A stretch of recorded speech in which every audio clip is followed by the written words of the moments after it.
नमस्कार दोस्तों, आप लोगों का आनंद प्रताप सिंह इस यूट्यूब चैनल में स्वागत है। यहाँ पर हम ट्रेंडिंग टॉपिक एनालिसिस करते हैं और वर्तमान में जो ट्रेंडिंग टॉपिक है वह केंद्रीय कैबिनेट ने 8वें वेतन आयोग की मंजूरी दे दी है, जिसके द्वारा ये कहा जा रहा है कि केंद्र सरकार के जो कर्मचारी हैं उनकी सैलरी में लगभग 186% की वृद्धि होगी।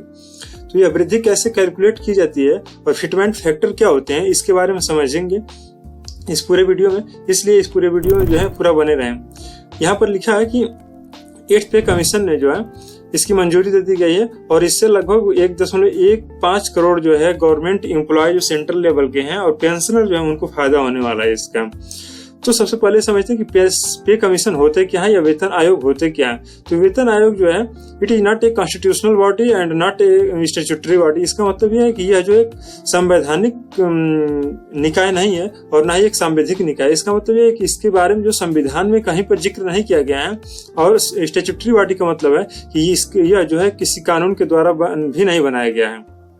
ठीक है, और आगे इसके बारे में समझते हैं कि यहाँ पर लिखा है कि जैसे ये एक तरह से जो 8वां पे कमीशन की बात जब की गई है, केंद्रीय कैबिनेट के द्वारा अप्रूवल दिया गया है, तो ये कहा जा रहा है कि यह एक तरह से सरप्राइज है, क्योंकि कुछ दिन पहले ये कहा जा रहा था कि जो वर्तमान में जो वित्त मंत्री है निर्मला सीतारमण जी के द्वारा ये कहा गया कि जो अब हम परफॉर्मेंस बेस्ड हो सकता है कि सैलरी हाइक करेंगे, जैसे प्राइवेट सेक्टर में होता है कि जो जैसा परफॉर्मेंस करता है उस हिसाब से उसकी सैलरी हाइक की जाती है।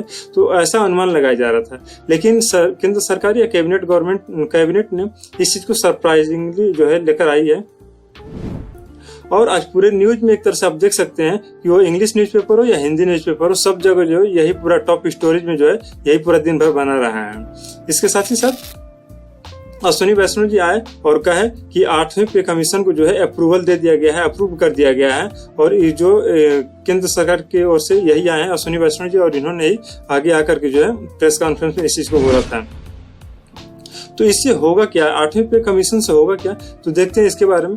तो ये जो दिल्ली असेंबली इलेक्शन से जस्ट पूर्व आया है, तो इसमें ये कहा जा रहा है कि 8 पे कमीशन जो है ये 16 जनवरी 2025 को जो आई है, इसके द्वारा जो है 50 लाख जो सेंट्रल लेवल के एम्प्लॉय हैं, कर्मचारी हैं, और जो 65 लाख पेंशनर हैं केंद्र के, उनको जो है इससे फायदा होने वाला है।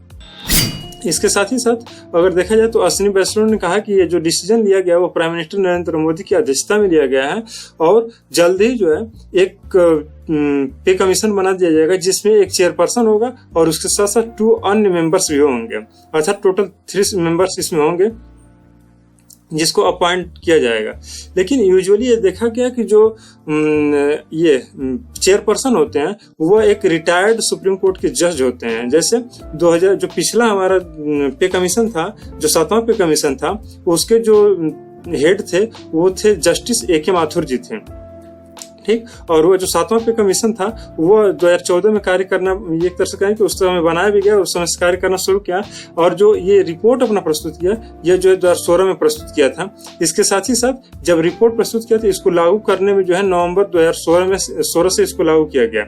अर्थात वर्तमान में जो वेतन आयोग काम कर रहा है वो जो है 7वां वेतन आयोग काम कर रहा है। ठीक, तो अगर इससे देखा जाए तो क्या होगा कि यह जो 7th पे कमीशन जो है इसको 2026 इसका जो टाइम पीरियड है लास्ट टाइम कंप्लीट होना है, ये जो 2026 में कंप्लीट होना है, लेकिन उससे पहले कंप्लीट होने से पहले ही वेल अहेड ऑफ टाइम जो है उसको जो है अप्रूवल दे दिया गया है 8वें पे कमीशन को।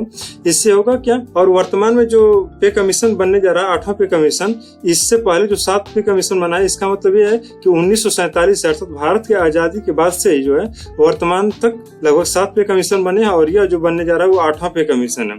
और इससे क्या होगा, जब समय से पूर्व अगर हमने इसको पे कमीशन को अगर डिक्लेयर कर दिया बनाने का, तो इससे क्या होगा कि जो भी स्टेक होल्डर्स होंगे जिनसे भी हमको रिकमेंडेशन चाहिए उसको रिकमेंडेशन ले सकते हैं और उसको जो है रिसीव करके रिव्यू उसका कर सकते हैं। ठीक है, बिफोर इट्स कंप्लीशन जो 2026 में पूरा होने वाला है उससे। ठीक, इसके साथ ही साथ अगर देखा जाए तो जब हमारे यहाँ सैलरी अगर ग्रोथ करेगी, जो कर्मचारियों को सैलरी ग्रोथ होगी, तो जाहिर सी बात है कि उनमें जो है जो फ्लो ज्यादा बनेगा। जब फ्लो ज्यादा बनेगा तो उससे क्या करेंगे, वो पैसों का जो है खपत ज्यादा करेंगे, एक तरह से बूस्ट टू कंजम्पशन या खपत ज्यादा करेंगे, और जिससे इकोनॉमिक ग्रोथ होगा, जिससे आर्थिक विकास होगा भारत की।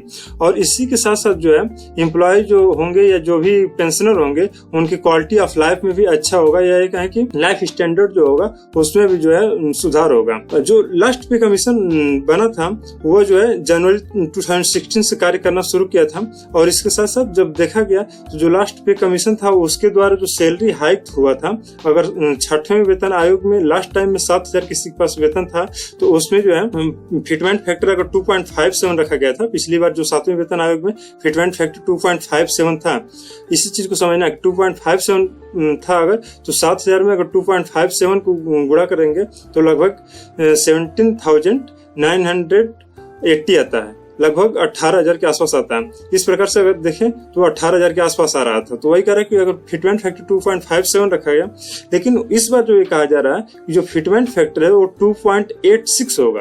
अगर 2.86 होगा इसका मतलब सैलरी में जो होगा 186% का क्या होगा, ग्रोथ होगा। जो सैलरी होगा उसमें 186% का ग्रोथ होगा।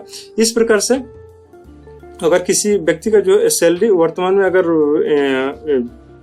ज्वाइनिंग पे अगर 18,000 है तो उसकी सैलरी जो ज्वाइनिंग पे हो जाएगी 51,486 लगभग। इसका अगर इतना निकालेंगे तो इतना ही आएगा, ठीक। मतलब 18,000 plus 18,000 into 186% is equal to 51,480, यही आएगा, ठीक है।